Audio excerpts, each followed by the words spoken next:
I'm Ben, And I'm Thomas. and this is the Philosophy Show, and today we're going to be dealing with the liar paradox, which we dealt with a few episodes ago, but now we may have the actual solution. And ethics. Alright, so I guess we're starting with the liar paradox. So again, we covered this a few episodes back. It might have been even the first episode. We came up with a few suggested solutions. We weren't too confident in any of them. Some of them seemed arbitrary, others just seemed, unlikely? Nonsensical. Yeah, sure. Others, I think, we just didn't have an advanced enough knowledge of philosophy to deal with them. And one of those was one in which we suggested that the liar paradox does not count as a proposition, and thus may not be evaluable as true or false. And this is the one I have come to accept in some form, because I've been reading an introduction to metaphysics, a contemporary introduction, 3rd edition. Actually, I finished it yesterday. And one of the chapters, I think it was a chapter, was about propositions. And so, realists, and I'm using the term realists as in basically a position that affirms the existence of certain abstract objects, or just abstract objects themselves. For those laymen's out there, I believe, and correct me if I'm wrong, Ben, a simple version of that would be that, for example, the concept of a bridge exists even if there are no current bridges in existence. Just because there is nothing like zero of one object does not mean the concept of that object ceases to exist. Actually, that's something of a distinction between Platonic and Aristotelian realism. And I am Platonic, so I do believe that the concept of a bridge exists even if there are no bridges. Right. That is what I was getting at. But an Aristotelian is still a realist, even if they believe that it's a fair distinction. The concept of a bridge exists only if bridges exist. But what separates a realist for abstract objects and such from a nominalist is, well, I guess I already said it. It's a belief in abstract objects, where an abstract object is something like the number 2, and a concrete object is like 2 apples. An abstract object is tennis, and a concrete object is a tennis game. No, I mean, even a tennis game can be an abstract. Well, it's an event. Okay, so fair it's enough. Constituted purely of particular things. Okay. And, I don't know, you might have redness is an abstract object, but a red ball is a particular, or a concrete object. So one of these abstract objects that realists of the past couple centuries only have proposed exists, nobody thought of it before that, was propositions, where propositions are things that exist independently of anybody stating them or thinking them. Mm-hmm. And they are the things that bear the possibility of being true or false. So if there's anything that could be true or false, it's a proposition, and it's an abstract object that exists independently of you saying it or thinking it or writing it down. So an example of a proposition might be the cat is on the mat, where, of course, the proposition itself is not constituted of words like that. It's just a thing that, it's not composed of anything made up like words or sounds. It's a thing that could either be true or false. Either the cat is on the mat, or it is not. Right. And of course it would be referring to some specific cat and some specific mat, and some specific concept of being on something. And probably at some particular time. Yeah, I assume so. And so here's where this connects to the liar paradox. I believe that the liar paradox is not a proposition at all, and so it cannot have a true or false value. Alright, you've made your claim. And I support this by a further claim that propositions only exist if the things they refer to also exist. Okay, so for example, by that definition, the number 2 does exist because it refers to countless things. However, the liar's paradox... Well, the number 2 isn't a proposition, so that doesn't Oh. really make a difference. Okay, fair enough. Okay, so you're arguing that a proposition that only refers to non-real things is not a proposition in and of itself? Right, it's not a proposition at all, so it can't have a true or false value. And this might actually seem counterintuitive in some examples, but it's not so counterintuitive that we have to reject it outright.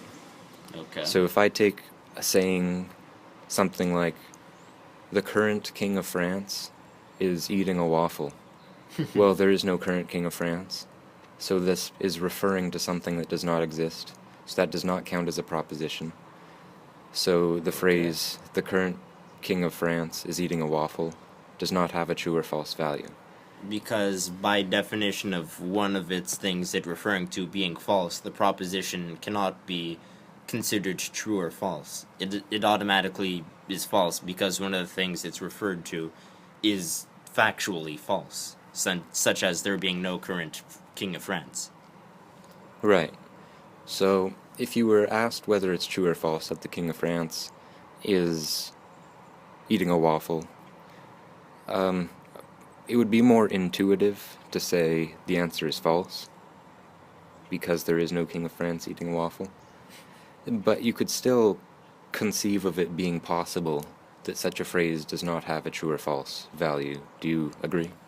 No, I agree 100%. I think that the correct answer for this question is not true or false, like a preposition would be, because either true or false is still admitting that there's a current king of France. I think you need to go one step further and answer that there is no current king of France, therefore, by definition, this proposition is false, and therefore isn't a proposition at all.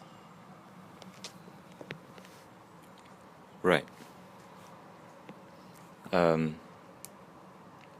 So I think I've heard some examples of this that were sort of meant to be comical.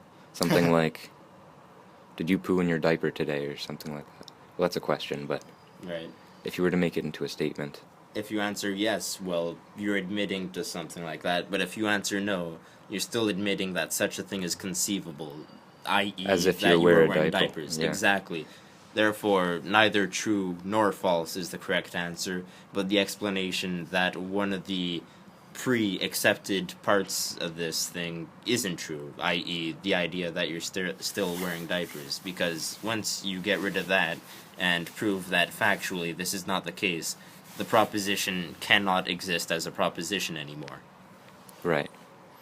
So if I take the liar paradox, this sentence is false, which now that we know about propositions, it would have to, if we're going to be more formal about this, it would have to be something like, the proposition represented by this sentence is false. But no such proposition exists. Exactly. It's hard to explain, but it's sort of circular, it referring to itself. Because I mean, it's to try to address the question is to admit the existence of the question itself, i.e. this sentence is false. However, if we realize that the whole statement itself is non-existent, i.e. it's referring to something that doesn't exist itself, then we can come to the conclusion that it is not a proposition. It cannot be answered as true or false, because one of the pre-existing things for this to exist doesn't, i.e. the statement. That's exactly it. So then, The liar paradox does not have any true or false value because it is not a proposition, and that is perfectly fine, and the paradox disappears. All right, Ben, I gotta hand it to you. That was some brilliant logic right there. So I suppose if we're done with that, we could go on to your topic now. Right, so I brought up ethics. It's definitely an interesting one. I'd say it's maybe one of the more popular philosophical things to talk about these days. Specifically, I think that I'm going to talk about utilitarianism and deontology. Is it? I'm not sure if it can just be called deontology. I've always heard it called just deontological ethics. Okay. Well, in that case, we'll go with deontological ethics. In any case, I'm going to give a brief description of both, and of course, correct me if you believe I'm wrong, Ben. But we will then address the two alternative options and which is the supposed right answer. So, if we're going to go to utilitarianism, we could go all the way back to Epicurus, although that is debatable whether you see him as that. But you could definitely go back to a guy named Mill. Now, I'm not going to give you a history lesson, although I probably could be far more formal about the subject. But there once was a man whose last name was Mill, who came up with, say, a formal conception of utilitarianism. Now, the base word in utilitarianism is utility. However, based off of the then definition of utility, utility does not necessarily mean usefulness, but in terms of utilitarianism, it refers to the greatest happiness or good with the least pain or bad. Now, what utilitarianism advocates is that any action which creates greater good or happiness and less pain or badness should always be undertaken due to its very definition. They don't believe in a certain code of ethics or any supposedly abstract rules that they follow. They believe that no matter what the action is, if it results in greater net happiness or good, it is always justifiable. Now, you might be thinking this sounds a lot like moral relativism. They are similar, however, utilitarianism is kind of like the more refined, slightly older cousin, the better looking one. The one that potentially scholars would be more likely to adhere to, whereas, you're going to find CEGEP students, well, college students, more likely adhering to moral relativism, thinking that they've discovered the truth to the universe. In any case, that's my spit on utilitarianism. However, what did you call it? Deontological morality, ethics, or philosophy? What was the term? Deontological ethics. Deontological ethics, right. Now, deontological ethics is essentially the opposite. It adheres to a code, one that the utilitarians would call abstract, but they adhere to a strict moral code, or I suppose it could be any level of strictness, but there is a code, and within that code are certain rules of behaviors or things that you simply do not do, and there can be times where it is okay to break the code to prevent a greater evil, but there is a code nonetheless, and it is supposed to be adhered to. And there's basically certain things you just don't do under that code. Do you have anything to add on that, Ben? Just some things about the categories of ethics. Although utilitarianism is the most common kind, it's just part of a larger set of ethical theories which are consequentialist, which means they determine whether an action is moral by its consequences rather than by the action itself. Mm-hmm. And I'd also like to add that there is what I think is a distinct third group from these two. Okay. Virtue ethics. I think it's a third. Well, I think this was held by Aristotle. Okay. Basically, the goal is to conform your behavior to certain virtues, like courage, perhaps, Okay. justice, wisdom, things like that. All right. That is fair enough. Thanks for enlightening me with that, Ben. I would definitely say that sounds a lot more similar to deontological ethics than it does to utilitarianism, although it is distinct, as you mentioned. I didn't actually conceive that, but it's an interesting possibility, and anything's interesting from Aristotle, I suppose. In any case, alright, so now I'm going to dig into it. You probably assumed what my views of utilitarianism were based off of the way I described it, and I believe that applies to you as well, Ben. Yeah, yeah. I take it that you're not so. You're not you're not a utilitarian anyway. That's what I'm trying to say. Exactly. Now, I could definitely see the attraction of utilitarianism, and people always like to think that why wouldn't you do the action that causes the greater good? And why should I adhere to these strict moral codes when I could simply do whatever I want as long as it causes the greater net good? Now, one criticism, and I had this conversation with you earlier, Ben, about utilitarianism, is I believe by definition no human being can ever be 100% utilitarian. Now, what I mean by that is that people, they love the idea of utilitarianism. They think it's great, and some people might even die for it. However, the thing with utilitarianism is that it expects people to always choose the action that causes the greater good. Now, I would say that there are a couple issues with humans being able to do that. A, humans cannot see into the future. They are not able to see every single consequence of their action, and therefore might make a decision based off of the immediate consequences of the action without having a good understanding of its far-reaching consequences, which in turn could end up rendering the decision they made the wrong one under utilitarian calculus, which is what Mill liked to call it.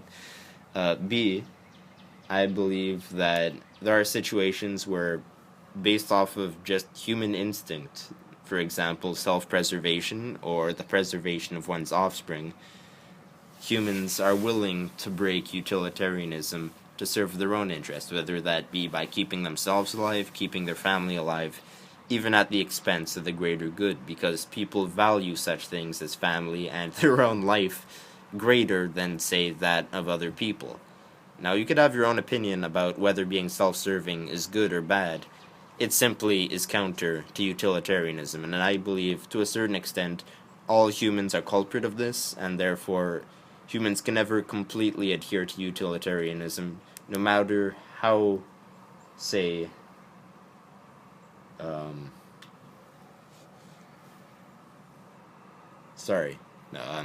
matter how eager you are to have them adhere to it, or how, wow, sorry, I'm just gonna skip that word, I'm sorry, it's been a long day.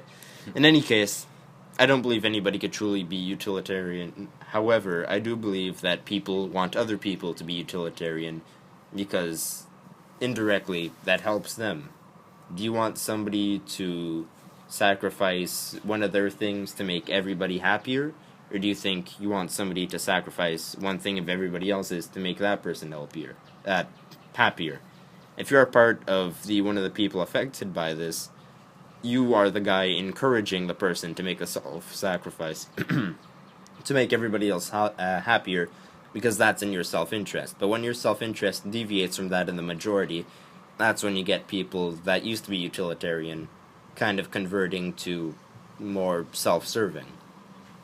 Anyways, I've been repeating the same things. I'm going to move on now, since I think I've given a decent enough description of why I dislike it. If you'd like to add anything, Ben? I'd like to add that I don't think the problem is itself that nobody is capable of completely following utilitarianism. I suppose I did miss that whole point, yes. I think the problem is more that nobody can really give it a good try, even. Okay. Because you just don't know what action you're supposed to do, because you can't know what that's going to produce. Okay. And even if your actions produce good things for the next 10 years, you never know what's going to happen after that. Studies in chaos theory show that something so subtle as a butterfly flapping its wings can cause a hurricane eventually.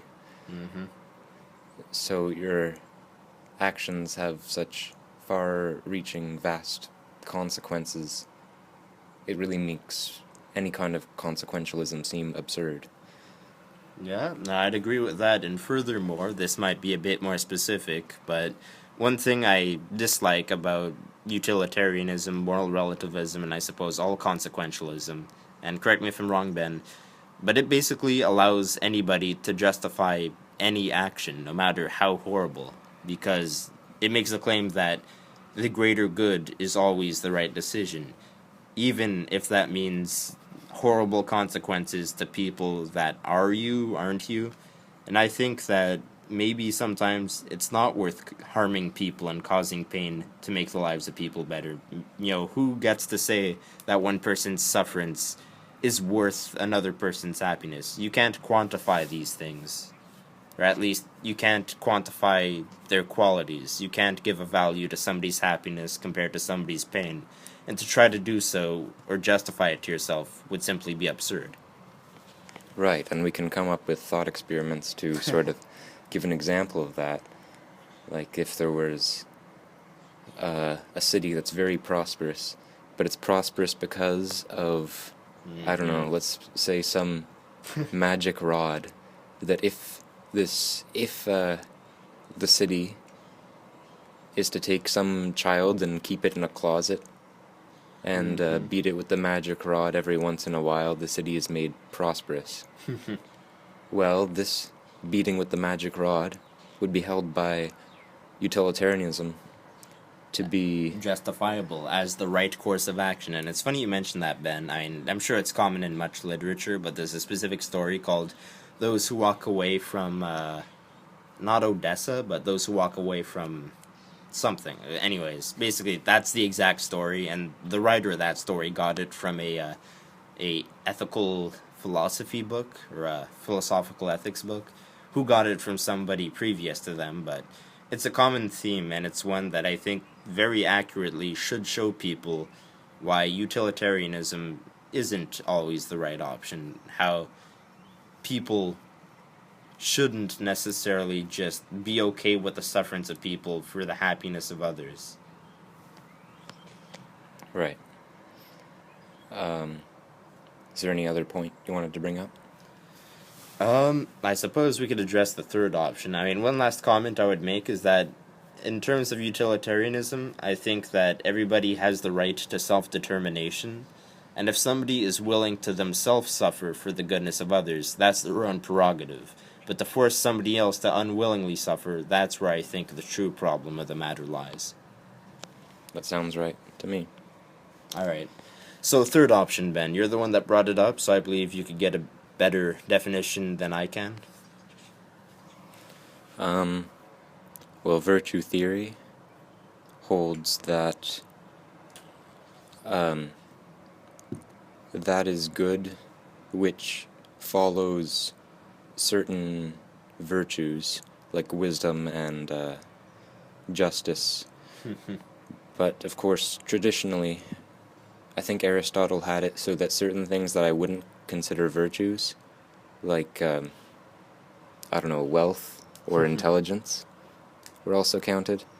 Okay. If I were to adhere to virtue theory, I would make it only things that a person can achieve, rather than things that sort of might be based on chance or something like that.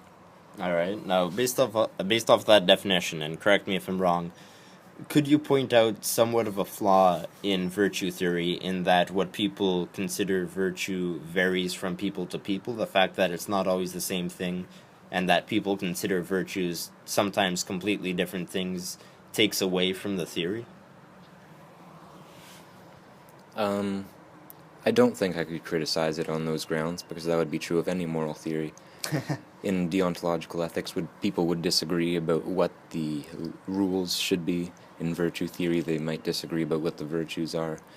And in consequentialism, they disagree about what consequences an action could cause, or about what constitutes a good consequence. So I can't criticize it on those grounds. That's just an epistemological matter. Alright, that's fair enough. I'm actually not terribly opposed to virtue theory. I find it somewhat attractive. I'm not convinced that it's very different from deontological ethics. Yeah, I would definitely agree with you on that. I think you could come up with a system of ethics. I mean, I think the true system of ethics could possibly be explained using both virtue theory terms and deontological terms. Yeah, I would agree with that. Sorry, my leg's just numb. Ugh. Yeah, I mean, I think, honestly, by its very definition, I have nothing against what Aristotle's saying. I think that it makes sense to me, and I think that if there is a true ethics, which if you're a realist you believe, I think that's the way to achieve it, between a mix of those two, adhering to a code and certain virtues. I would think that's the way to lead the moral life. Right. I think when you consider it, a virtue is basically a set of behaviors. Unless you consider Aristotle's things of wealth and intelligence virtues, which I don't. But, wisdom and justice and Loyalty. peace, loyalty, Mm-hmm. things like that are sets of behaviors. And sets of behaviors are sets of actions, right? I mean, it's how you respond to situations. I mean, having certain virtues causes you to respond a certain way if you're, say, exposed to certain stimulus, if I'm going to use scientific language. It basically dictates what your course of action should be based off of what you're exposed to and what you know about it. It gives you a guideline to follow. So in that sense, I think it might just be equivalent to deontological ethics. Alright. So based off of that, I'm not sure if we have too much more to talk about on this subject, but can we agree that we've come to the conclusion that if we are to achieve the closest humans can to a perfectly moral life, a mix of those two arguments should be used? Well, I think somebody, maybe myself eventually, hopefully, is going to have to develop a complete system of philosophical ethics, which is probably going to be consistent with both virtue theory and deontological ethics. But I don't think a person needs to know the philosophy of ethics to live an ethical life, because in most cases a person's conscience knows the right answer, and in fact, when we're coming up with an ethical theory, it's just a matter of trying to make a theory that always Agrees with our conscience. Exactly. Alright, that goes off of the epistemological idea that we already have an innate idea of morality and what's right and what's wrong already in us, right? Right. And in fact, all philosophy basically goes back to that we have some innate knowledge of something out there, and we base arguments on that until we come to the truth. Alright. Well, I'm not sure what time it is, but we covered the two topics we wish to cover. Is there anything else you would like to address, Ben? Not today. Next time I'm hoping to cover my new theory of causation, which is based on modal grounds that few people have defended since the time of Hume, I guess. Alright, so I guess, is that it? Yeah, that's it. I'm Thomas. I'm Ben. And this has been episode 5 of The Philosophy Show. Taxation is theft, or something other like that. I don't know, I guess I've got to say one of these sayings at the end of every episode. I'm gonna need a new one for next episode, because I've used this one already. Alright, bye.